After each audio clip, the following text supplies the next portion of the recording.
Buenas noches, mis hermanos. Dios me les bendiga a todos. Noches. La verdad que es un privilegio el poder estar aquí enfrente de ustedes. Dios tiene misericordia y por eso estamos aquí delante. ¿Verdad? El Señor nos ha tenido como dignos, dice su palabra, para predicar su palabra. Y el tema que vamos a estar viendo hoy se llama Vivir con propósito. Ya, me tocó lo que es Juan capítulo 1 del 29 al 34. ¿Verdad? Esta cosa como que no quiere funcionar, mano. Ahí está. Entonces, una pequeña introducción. Hablando acerca del libro de Juan. El Evangelio de Juan presenta a Jesús con la cristología más elevada del Nuevo Testamento, definiéndolo principalmente como el Logos, la palabra divina o verbo, hecho carne, el Hijo unigénito de Dios y el Salvador preexistente que trae la vida eterna y la luz al mundo. Ahora, me llama la atención cómo Juan el Bautista habla acerca de Jesucristo, o cómo se refiere. Juan Bautista específicamente lo introduce como el Cordero que quita el pecado del mundo. Bonito tema. Juan el Bautista, no cabe duda alguna, Juan el Bautista fue único, visto en forma rara, se alimentó con cosas extrañas y presentó un mensaje poco usual a los habitantes de Judea, que salieron a su encuentro en regiones desoladas. Sin embargo, Juan no intentaba buscar provecho personal con su peculiaridad.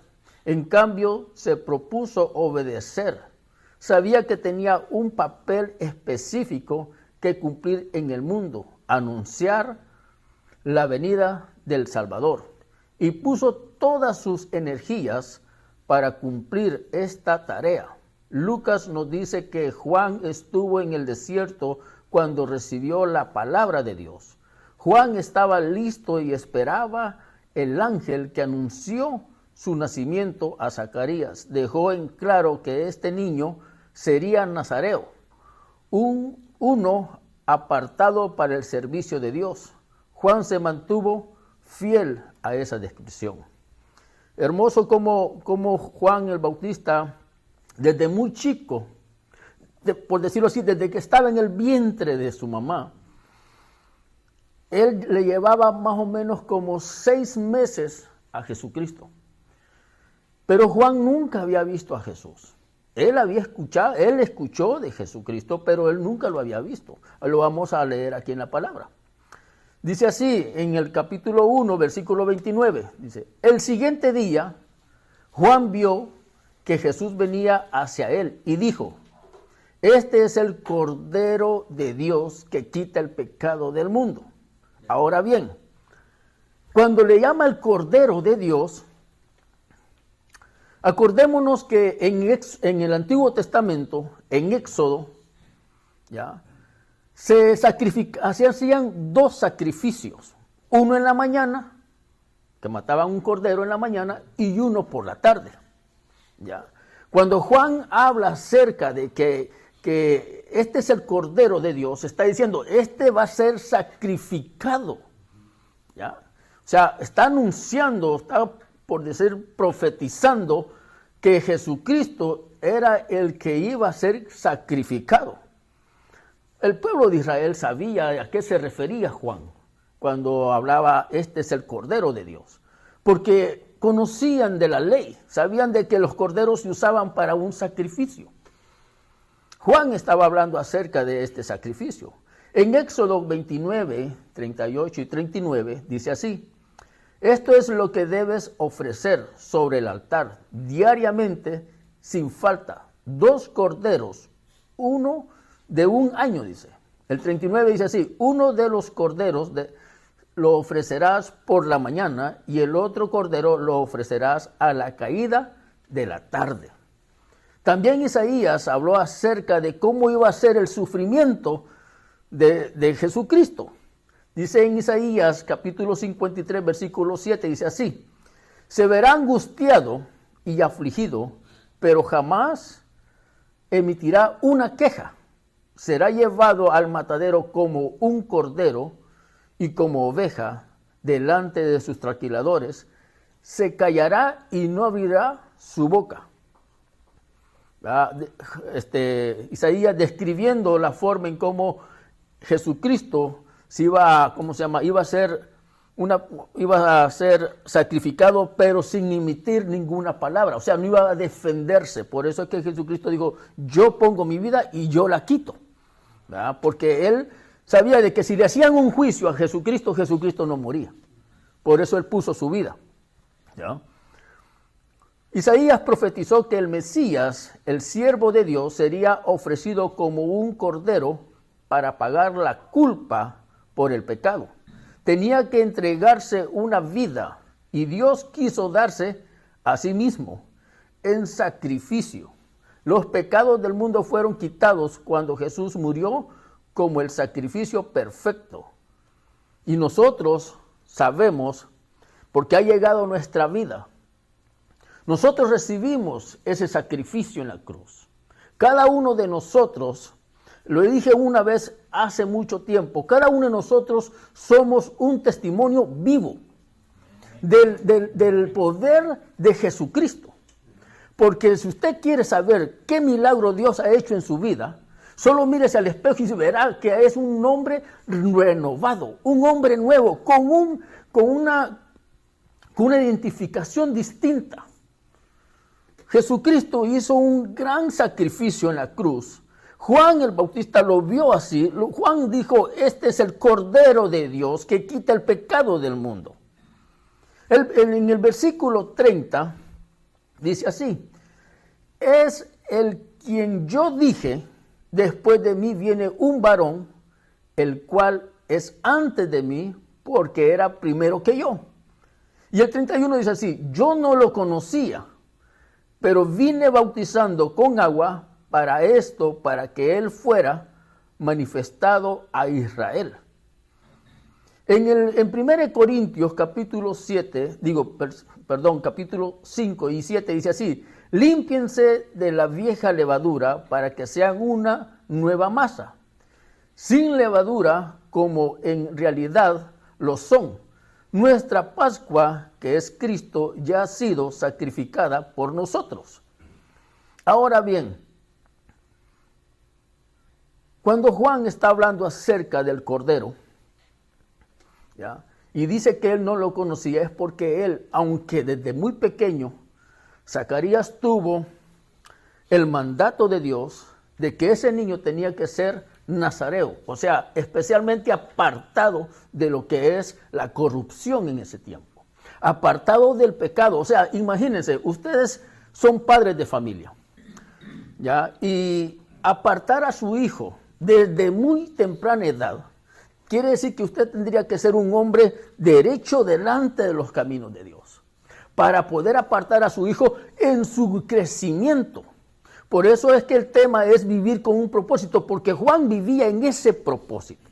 Juan desde pequeño fue un niño que se le preparó para una tarea especial.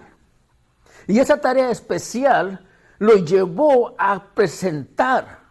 Él era la brecha de Jesucristo. Él era el que iba abriendo el camino para que Jesucristo entrara. Esto me llama mucho la atención, porque ahora nosotros que vivimos en este tiempo y abrimos la Biblia y encontramos temas así como este, quiere decir que usted y yo tenemos que vivir en ese mismo propósito, en el propósito que Juan vivió. Juan, ¿cuándo dejó de predicar el Evangelio? Cuando lo mataron.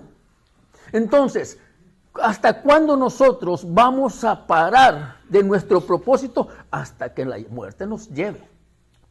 Una vez un hermano que fue mi tutor hace muchos años, se llama Héctor Ortiz, ya está en la presencia de Dios, y me dijo un día: ¿hasta cuándo vas a dejar de predicar tú? Hasta que Cristo venga, me dijo, o la muerte te lleve. Son las únicas dos formas en cuando se va a caducar todo lo que es el evangelismo y la predicación y la enseñanza. hasta que Cristo venga o usted muera.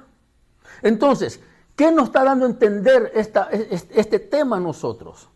Nos está dando a entender de que nosotros somos lo que vamos abriendo la brecha para la venida de Cristo. Pero usted y yo tenemos una tarea que cumplir aquí en la tierra. Y la tarea que cumplir es abrir nuestros labios y hablar las maravillas de Cristo Jesús a las personas de afuera. Ese es el propósito para usted y para mí. Usted puede decir, yo no tengo el don de evangelismo, no importa si usted no lo tiene. La palabra de Dios dice, id y hacer discípulos a las naciones, bautizándolos en el nombre del Padre, el Hijo y el Espíritu Santo. Jesús dice que ya nos dio toda la autoridad. Él va a estar con nosotros hasta el fin del mundo como lo estuvo con Juan. Pero Juan murió, sí, pero estuvo con él. Porque ese era el propósito de Juan, abrir el camino para que Jesucristo entrara. ¿Le costó la vida? Sí, le costó la vida. Pero predicó. Él tuvo ese privilegio de poder ser uno de los primeros en ver a Jesucristo venir hacia él. Y qué hermoso es ser el primer protagonista de poder hablar de Jesucristo y poder decir, este es el Cordero que quita el pecado. En el versículo 32 dice así, Juan también dio testimonio y dijo, vi al Espíritu descender del cielo como paloma y permanecer sobre él. Dice el 33, yo no lo conocía, pero el que me envió a bautizar con agua me dijo, aquel sobre quien veas que el Espíritu desciende y que permanece sobre él es el que bautiza con el Espíritu Santo. Y yo le he visto y he dado testimonio de que este es el Hijo de Dios. Por eso es que les decía al principio, Juan no lo conocía.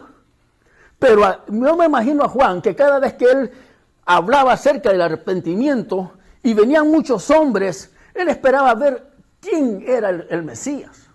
Él quería ver, yo creo que estaba a la expectativa de ver a quién se manifestaba algo distinto. Por eso cuando él habla acerca de que él no lo conocía, y en realidad no lo conocía, sí, a pesar de que Juan y él se llevan, y Jesucristo se llevan por 6 meses, pero no lo conocía, no sabía quién era. Sin embargo, lo esperó y lo anheló, con paciencia y con ese amor de ver a su Mesías venir un día hacia su presencia.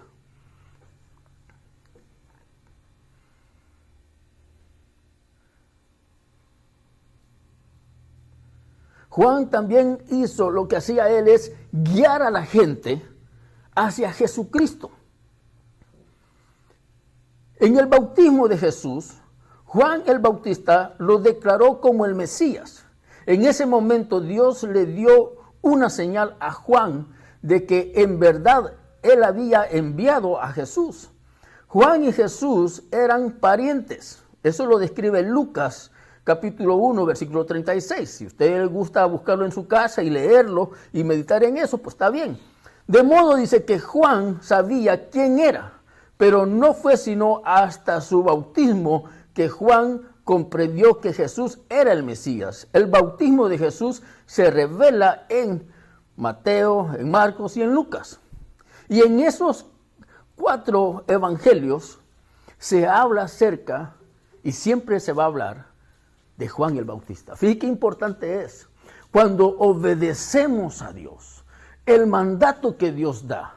Fíjese, ¿qué hubiera pasado si Juan hubiera sido rebelde y no hubiera querido él llevar ese propósito de anunciar a Jesucristo? No se hubiera mencionado. Tal vez hubieran dicho el rebelde de Juan. ¿Cómo se puede hablar acerca de Jonás? Jonás se le dio un mandato, que fuera y predicara a Nínive que se arrepintiera. ¿Pero qué hizo él? Huir. Fue rebelde al mandato. Sin embargo, y vemos la consecuencia que tuvo Jonás, sin embargo, vemos la obediencia de Juan el Bautista. Nos da a entender mucho a nosotros. Muchas veces nosotros sufrimos por nuestras malas decisiones, y una de las malas decisiones es cuando se nos habla acerca de ir allá afuera y no querer ir y decir, no, prefiero quedarme aquí adentro. Porque aquí adentro, entre las cuatro paredes, nos vemos todos bien bonitos. Pero allá afuera está la necesidad. Acuérdese que un día usted y yo estábamos allá afuera y otro llegó a hablarnos de Cristo. No es difícil hablar de Cristo. Le va a hablar lo que a usted le hablaron y va a decir lo que usted ha escuchado de la palabra. La fe viene por el oír y el oír de la palabra. Pero si no hay alguien que predique, ¿cómo se salva la gente? Entonces, después de que termine esta predicación, hay dos cosas que usted puede llegar a hacer. O es obediente o es rebelde. Pero va a tener que tomar una decisión en su vida. Porque allá afuera se están esperando que su testimonio, su forma, que Dios lo use a usted.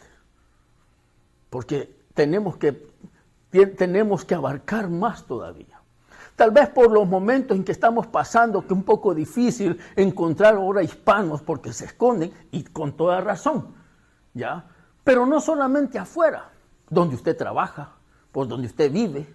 Mire, aquí viene mucha gente a la iglesia, y todos los que estamos aquí, al ver gente que no ha recibido a Cristo, su deber como hijo de Dios es pararse y cuando termina el servicio ir y preguntarle, ¿usted ya recibió a Cristo como Señor y Salvador? Si le dice no, pues si usted no lo puede guiar a que Él lo reciba, llame a un hermano. Ahí está el hermano Ángel, ahí está el pastor, está mi persona, está el hermano Julio, ¿ya? Que hemos predicado el Evangelio y sabemos cómo poder guiar a una persona, pero tiene que dar el primer paso usted también. Porque la tarea no es solo para un grupito, es para todos. Juan el Bautista cumplió con ese deber, él cumplió con ese propósito, con esa obediencia. Me gusta cómo lo describe Mateo. Mateo capítulo 3, del 13 al 17 dice así. Jesús fue a Galilea, dice Jesús fue de Galilea al Jordán, donde estaba Juan para ser bautizado por él. Pero Juan se le oponía diciendo, yo necesito ser bautizado por ti, y tú vienes a mí. Jesús le respondió, por ahora déjenlo así, porque conviene que cumplamos toda justicia. Entonces Juan aceptó. Después de ser bautizado Jesús, salió del agua, entonces los cielos se abrieron y él vio al Espíritu de Dios que descendía como paloma y se posaba sobre él. Desde los cielos se oyó entonces una voz que decía, este es mi Hijo amado en quien me complazco. Hay cosas que el apóstol Juan no dice en su relato del bautismo de Jesús, pero Mateo lo describe de otra forma. Aunque los cuatro estuvieron en cuanto Jesús se bautizó, los cuatro supieron de cómo se bautizó Jesús, pero unos dicen con detalles y otros omiten esas cosas. No quiere decir que por eso no es válido. Simplemente Juan solamente está dando a entender de que Juan el Bautista bautizó a Jesús y qué fue lo que sucedió, cómo fue que el Espíritu Santo, cómo se transformó el Espíritu Santo en una paloma y posó sobre Jesucristo. Ahora, ¿Jesucristo tenía pecado para bautizarse? Es una buena pregunta que podemos hacer. No, era para cumplir lo que se había profetizado. Jesucristo no tenía necesidad de haberse bautizado, pero lo hizo como ejemplo. Pasar por las aguas. ¿Por qué? ¿De qué se iba a arrepentir si él nunca ha pecado? ¿Sí? Él nunca pecó. Pero sin embargo pasó por las aguas. ¿Por qué? Porque él tenía que cumplir la ley y mostrar, ser un ejemplo de los demás para que nadie lo señalara. Y aún así lo señalaron muchos. Aún así los fariseos lo señalaban. Ahora, viendo un poquito más acerca de qué es lo que Juan el Bautista hizo con Jesucristo y el bautismo que Jesús recibió, dice así, el bautismo de Juan el Bautista en agua fue prepararlo, porque era para arrepentimiento y simbolizaba el lavado de los pecados. Jesús, en contraste, bautizaría con el Espíritu Santo. enviaría al Espíritu Santo sobre los creyentes para que les impartiera poder para vivir y enseñar el mensaje de salvación. Esto ocurrió después de que Jesús resucitó y ascendió al cielo.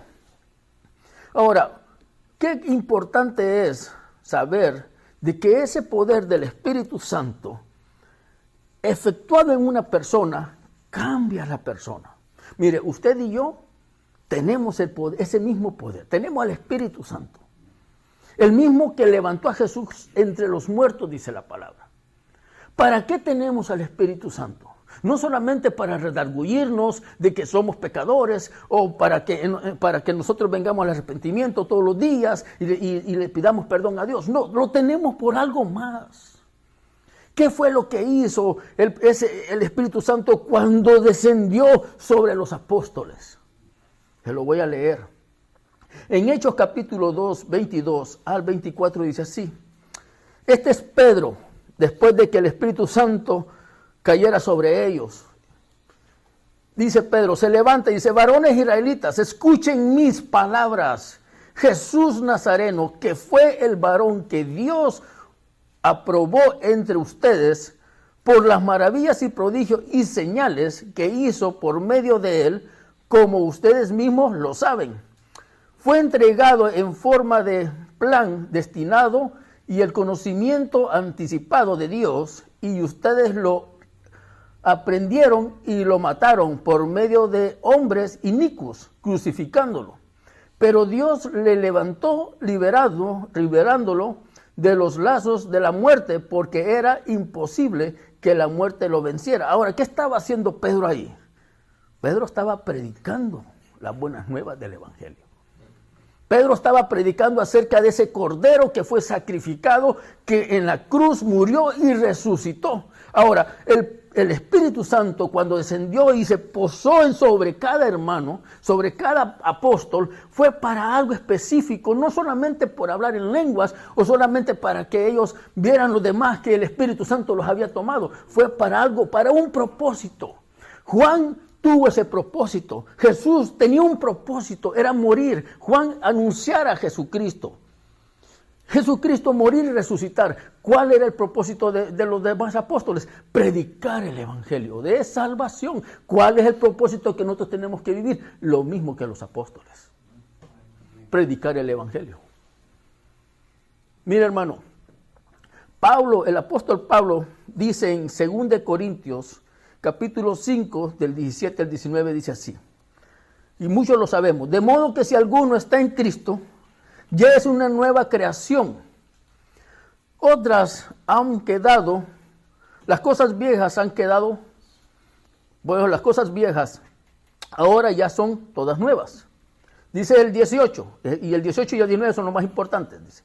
Y todo esto proviene de Dios, quien nos reconcilió consigo mismo a través de Cristo y nos dio el ministerio ¿de qué? De la reconciliación. Es el ministerio que nosotros tenemos. Si nosotros vivimos en ese propósito del cual Dios nos sacó del mundo, nos sacó las tinieblas para traernos a la luz admirable de Él, y nos ha dado una nueva identificación y nos selló con el Espíritu Santo, es para anunciar a Jesucristo. Porque ese ministerio es nuestro ministerio. Dice el 19 así, esto quiere decir que Cristo... Dice, esto quiere decir que en Cristo Dios estaba reconciliando al mundo consigo mismo, sin tomarles en cuenta sus pecados, que a nosotros nos encargó el mensaje de la reconciliación. ¿Se da cuenta? Nosotros tenemos un propósito aquí en la tierra. Y usted, aunque usted pueda llegar a decir, bueno, yo he escuchado hermanos que piensan que porque ya sus hijos crecieron, o sus hijas crecieron, se casaron, tuvieron nietos, piensan que ya se terminó su propósito. Ese es cosa muy aparte de la palabra.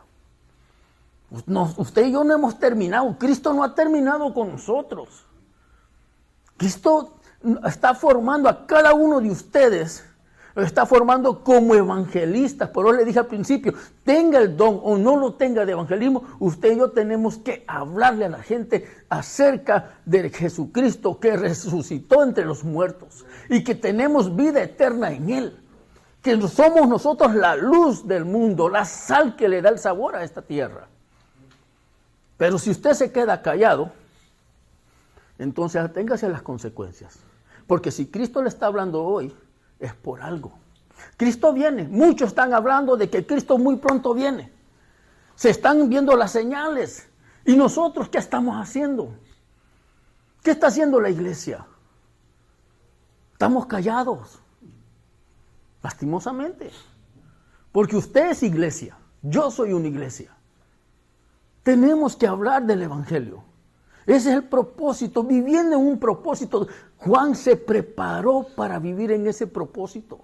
Juan se apartó del pecado. Juan trataba la manera de vivir conforme la ley. La ley le imponía de que él tenía que apartarse y vivir en ese propósito. Él tenía que ver a Jesucristo y recordarle a la gente que venía un Mesías.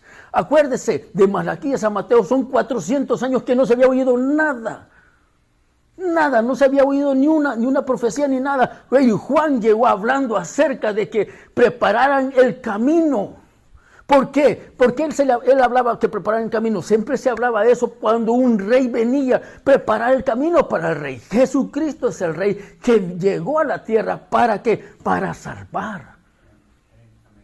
Y usted y yo tenemos el privilegio que nuestro nombre esté escrito en el libro de la vida, pero no tenemos que ser egoístas tampoco en no hablarle a los demás. Porque allá afuera están esperando mucha gente su forma de ser. Cristo está formado en ustedes hombres de valor, hombres con propósito, hombres que tienen mucha forma de hablar, tienen un carisma. Úselo para que otro venga a los pies de Cristo. Por eso le dije al principio, usted tiene que tomar una decisión después de que termine esta predicación. O es rebelde o va a ser obediente. Y de los dos lados va a tener una consecuencia, ya sea buena o sea mala. Pero no tratemos la manera de que si no podemos salir por la situación que está, al menos los que pueden salir, háganlo. Los que no corren riesgo. ¿O no, pastor? ¿Ah? Hay veces uno no puede salir. Bueno, entonces los que llegan a la iglesia, con todo gusto se le tiene que hablar. Mire, hace muchos años, estoy hablando ya como en el 2010, 2011, por ahí, en la iglesia donde me conocí con el hermano José Ramírez y el hermano Jaime, lo que hacíamos los que hacíamos del grupo de evangelismo era de que como llegaba mucha gente invitada, a nosotros ya se nos había dicho de que cuando llegara alguien invitado, después del servicio, ir y hablar con ellos y preguntarles.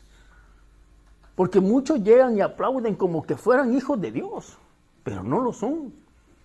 Hay muchos que aún creen de que porque nacieron en un hogar cristiano son cristianos, pero no lo son. Y necesitan que alguien les hable. Por eso se los digo, porque así llegaron muchos a los pies de Cristo.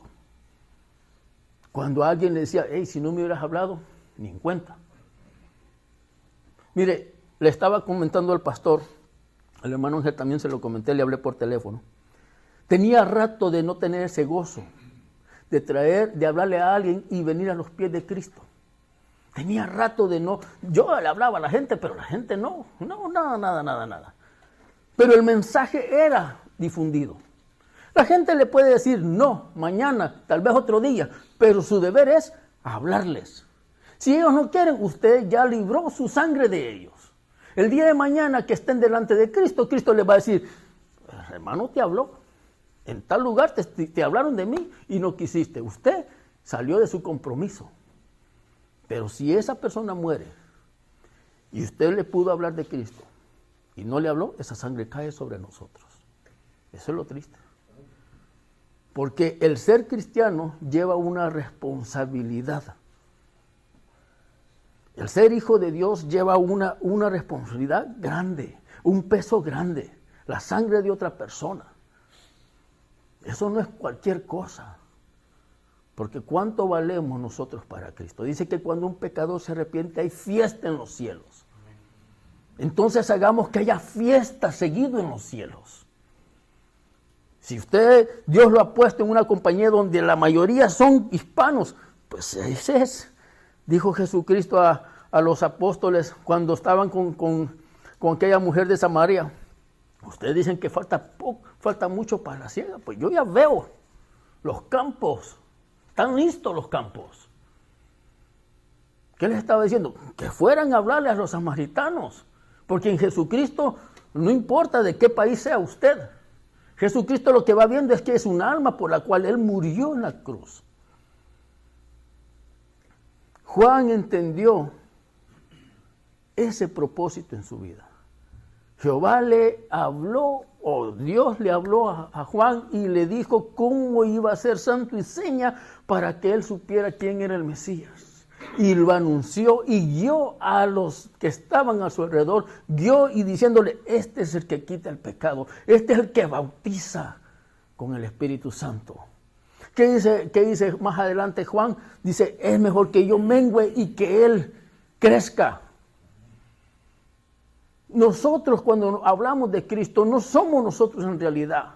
Dios usa nuestra vida para hablarle a otra persona, pero quien abre nuestros labios es el Espíritu Santo. ¿Qué vamos a inventar nosotros si ni a la mujer podemos convencer? Vamos a convencer a alguien más. Ese es el poder del Espíritu Santo, quien transmite a través de usted, a través de su obediencia, a través de su vida, el Evangelio a otro. Esto es lo que Juan hizo y lo que seguiremos escuchando acerca de Juan y acerca de lo que viene, lo que el apóstol escribió acerca de estos grandes hombres. Amado hermano, nosotros tenemos una gran tarea por delante. No ha terminado. Se termina hasta que usted y yo, mire, pasemos al otro lado o que Jesucristo nos encuentre. Pero para esto falta mucho para que Jesucristo venga. Muchos creen que en un abrir y cerrar de ojos vamos a salir volando. No. Hay cosas que se tienen que cumplir, que no se han cumplido todavía. Mire, donde fueron los profetas, fueron perseguidos y matados, de diferente forma. Los profetas. Los apóstoles, todos los seguidores de Cristo, fueron perseguidos y muertos. ¿Usted cree que la iglesia no va a ser perseguida? ¿Usted cree que un abrir y cerrar de ojos nos vamos y que aquí quede un deschonche? No. La iglesia va a ser perseguida, ya es perseguida en otros países. Cada vez, cada país se está alineando y diciendo que no quieren que le hablen de Cristo. Un día en este país, que ahorita hay libertad de expresión, un día van también a querer decir no más predicaciones. Y ahí vamos a ver quién es quién. Porque si a usted lo escuchan hablar de Cristo, lo van a correr de su trabajo, lo van a perseguir y lo van a meter preso. Pero bienaventurado soy, dijo Jesús, si por mi causa os vituperen. Siéntanse bienaventurados, que a través, si somos perseguidos por Jesucristo, somos bienaventurados para Él. Pero que no nos persigan por otra cosa, mano. Juan el Bautista sabía a lo que él lo prepararon y para qué él estaba en la tierra. Mostró realmente a lo que vino. Aunque fue un hombre muy raro de cómo vestía y qué es lo que comía. Pero lo importante era el mensaje que él traía, porque él no quería la atención para él. Él quería la atención para Jesucristo. Lo oímos cuando el hermano Ángel predicó. Juan el Bautista no buscaba su propia exaltación. Él siempre le dio la gloria y la honra a Dios porque fue un hombre humilde. Y si Él es nuestro modelo, tenemos que ser como Juan, humildes. Porque la predicación no me la saqué de la manga. Cristo me la dio. Cuando el pastor habla, es Cristo quien habla a través de él. Cuando usted habla a alguien más, es Cristo hablando a través de usted. Usted y yo solamente somos el puro caparazón que está aquí buscando del Todopoderoso para que Él se digne en darnos una palabra para ustedes. Para concluir, Dios nos ha dado un propósito para vivir y podemos confiar que Él nos guiará. Juan no tenía la Biblia completa como la tenemos hoy. Sin embargo, centró su vida a la luz de lo que sabía de las Escrituras del Antiguo Testamento. Asimismo, nosotros podemos descubrir en la palabra de Dios las verdades que Dios quiere que sepamos. Y a medida que estas verdades obren en nosotros, otros oirán de Él. Dios puede usarlo a usted como a ningún otro, de la disposición a seguirle hoy. Eso es lo que Dios me dio y eso es lo que les traigo a ustedes, hermanos. Sé que cuando hablan de evangelismo hay hermanos que se pueden incomodar, pero no importa que se incomode. ¿Ya? Cristo va a cumplir su palabra en usted, quiera o no quiera. Y si no, se lo va a dar a otro. ¿Sí? Y qué triste va a ser que sabiendo usted poder hablarle a alguien y no quiera, se lo dé la oportunidad a otro y las bendiciones para otro.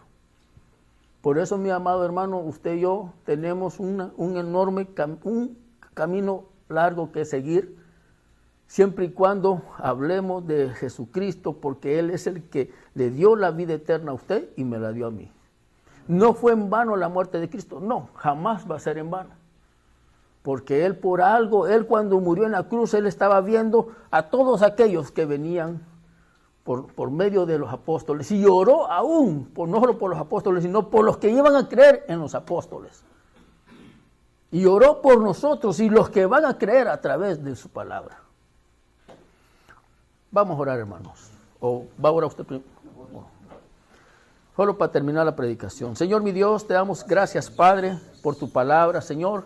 Sabemos que es un reto, mi Dios, tu palabra, Padre eterno, hacia nosotros, pero te pedimos en el nombre de Jesús que nos ayudes a ser obedientes a tu llamado, Padre. Sabemos que el ministerio de la reconciliación, Señor, nos los has dado a nosotros los hombres, Padre Santo, para ir por aquellos, mi Dios, que aún no te conocen. Ayúdanos, Padre, para poder llevar este mensaje, Señor. Tal vez sintamos vergüenza, tengamos un poquito de miedo al hablar, Padre Santo, pero tu palabra es poder, mi Dios. Ayúdanos para poder hablar, Señor, de las virtudes, mi Dios, de aquel que nos sacó de las tinieblas a la luz maravillosa, Padre Santo. Señor, en el nombre de Jesús te pido por mis hermanos, te pido por aquellos que van a escuchar este mensaje, Padre, hasta donde tú lo lleves, mi Dios. Que hay, Señor, tiempo para poder, Señor, predicar tu palabra, mi Dios. Ayúdanos, levántanos, Padre. Levanta grandes hombres, mi Dios. Aquí los hay, Padre Santo. Tú los tienes por algo aquí a nosotros. Ayúdanos, Señor, cada día a prepararnos y a vivir en esa preparación, Señor, para anunciar las virtudes tuyas, Padre. En el nombre de Jesús, gracias, Señor. Amén. Dios me lo bendiga, mis hermanos.